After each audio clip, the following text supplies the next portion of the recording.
Bonjour à toutes et à tous, et bienvenue dans cette nouvelle vidéo. Aujourd'hui, nous allons aborder un sujet essentiel pour les investisseurs, choisir le meilleur ETF en 2025.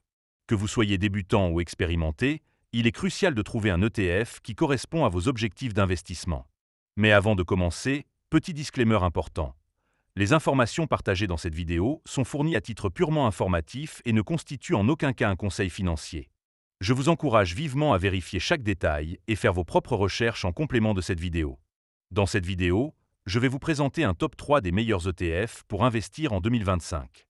Pour chaque ETF, je détaillerai les avantages, les inconvénients, et je vous donnerai une note finale sur 10. C'est parti! Commençons avec la troisième place de notre classement, le Vanguard SP 500 ETF, VOO. Premier bon point, VOO offre une exposition à 5 cents des plus grandes entreprises américaines, ce qui permet une diversification importante au sein de l'économie des États-Unis. Deuxième bon point.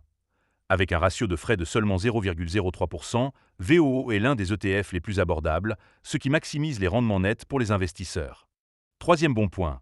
VOO a une longue histoire de performance solide, avec un rendement annualisé depuis sa création en 2010 de 13,9%, ce qui en fait un choix fiable pour les investisseurs à long terme. Cependant, il y a quelques inconvénients à noter. Premier point négatif. VOO est fortement concentré sur le marché américain, ce qui peut limiter l'exposition aux opportunités de croissance internationale. Deuxième point négatif. En période de volatilité du marché américain, VOO peut subir des fluctuations importantes, ce qui peut ne pas convenir aux investisseurs plus prudents. En résumé, VOO est une excellente option pour les investisseurs recherchant une exposition au marché américain avec des frais réduits, malgré une concentration géographique limitée. Je lui attribue une note de 8 sur 10. Passons maintenant à la deuxième place de notre classement, le VanEck Semiconductor ETF, SMH. Premier bon point. SMH offre une exposition aux principales entreprises de semi-conducteurs, un secteur en forte croissance grâce à la demande croissante en technologies telles que l'intelligence artificielle et l'Internet des objets. Deuxième bon point. Avec des sociétés comme Nvidia, AMD et TSMC dans son portefeuille, SMH permet aux investisseurs de participer à l'innovation technologique mondiale. Troisième bon point. Le secteur des semi-conducteurs a montré une résilience notable, avec une performance annualisée de 24% depuis la création de SMH en 2011. Cependant, quelques inconvénients sont à considérer. Premier point négatif. Le secteur des semi-conducteurs peut être volatile, avec des cycles de croissance et de ralentissement qui peuvent affecter la performance de l'ETF. Deuxième point négatif. SMH a un ratio de frais de 0,35%, ce qui est plus élevé que certains ETF plus diversifiés. En conclusion, SMH est une excellente option pour les investisseurs souhaitant capitaliser sur la croissance du secteur technologique, malgré une volatilité potentielle. Je lui donne une note de 8,5 sur 10. Enfin, la première place de notre classement revient au WisdomTree Artificial Intelligence UCI ETF. Premier bon point.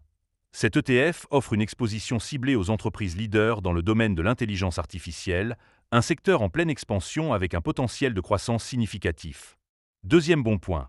Le portefeuille comprend des sociétés innovantes telles que Nvidia, Microsoft et Alphabet, permettant aux investisseurs de bénéficier des avancées technologiques majeures.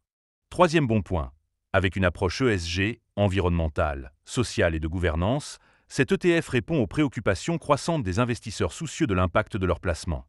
Cependant, quelques aspects pourraient être améliorés. Premier point négatif. En tant qu'ETF thématique, il peut être plus volatile et dépendant des performances d'un secteur spécifique. Deuxième point négatif. Le ratio de frais est plus élevé que la moyenne, ce qui peut réduire les rendements nets pour les investisseurs à long terme. En résumé, le WisdomTree Artificial Intelligence UCI ETF se positionne comme le meilleur ETF pour investir en 2025, offrant une exposition à un secteur innovant avec une approche responsable, malgré une volatilité et des frais plus élevés. Je lui attribue une note de 9 sur 10. Voilà, c'était notre top 3 des meilleurs ETF pour investir en 2025. J'espère que cette vidéo vous aidera à faire un choix éclairé pour gérer vos investissements. N'oubliez pas de comparer les offres et de lire attentivement les conditions générales avant de souscrire. À très bientôt pour une nouvelle vidéo.